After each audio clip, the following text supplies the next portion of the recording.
അപ്പം വെയിലൊന്ന് ആറിയപ്പോൾ മുറ്റത്തോട്ട് വൈകിട്ട് ഇറങ്ങിയതാണ് ഇന്നലത്തെ വീഡിയോ ആണിത്.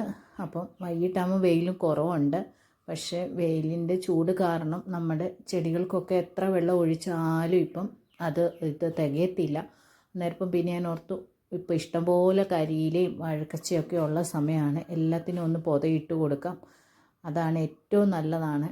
അന്നേരം എല്ലാത്തിനും ഇന്നലെ 2 പേരും കൂടെ എൻ്റെ കൂടെ കരിയിലയൊക്കെ പേർക്കാനും അത് പൊടിക്കാനും ഒക്കെ ഭയങ്കര ഇഷ്ടമായിരുന്നു. 2 പേരും കൂടെ കളിച്ച് ചിരിച്ച് അതെല്ലാം വാരി തന്ന് ഹെൽപ്പ് ചെയ്തു.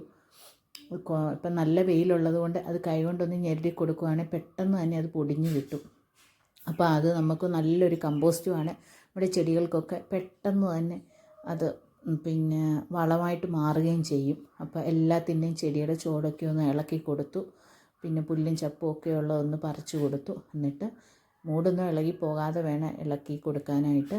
എന്നിട്ട് ചുറ്റിനും ഒന്ന് വൃത്തിയാക്കി അതിന് ശേഷം അതിൻ്റെ അടിയിലത്തെ ഇലയും ഒക്കെ ഒന്ന് കട്ട് ചെയ്ത് വിട്ടു.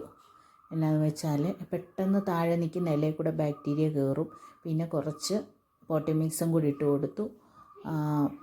വേപ്പും പിണ്ണാക്കും എല്ലുപൊടിയും മണ്ണും എല്ലാം കൂടെ, പുളിപ്പിരസം മാറ്റി മണ്ണും എല്ലാം കൂടെ ഇട്ട് കൊടുത്തു.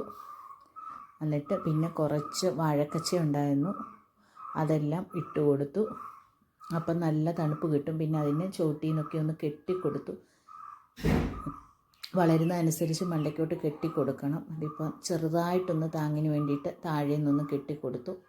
അതിന് ശേഷം സോഡോമോണൽ ലൈനി കലക്കിയത് ഒഴിച്ചു കൊടുത്തു.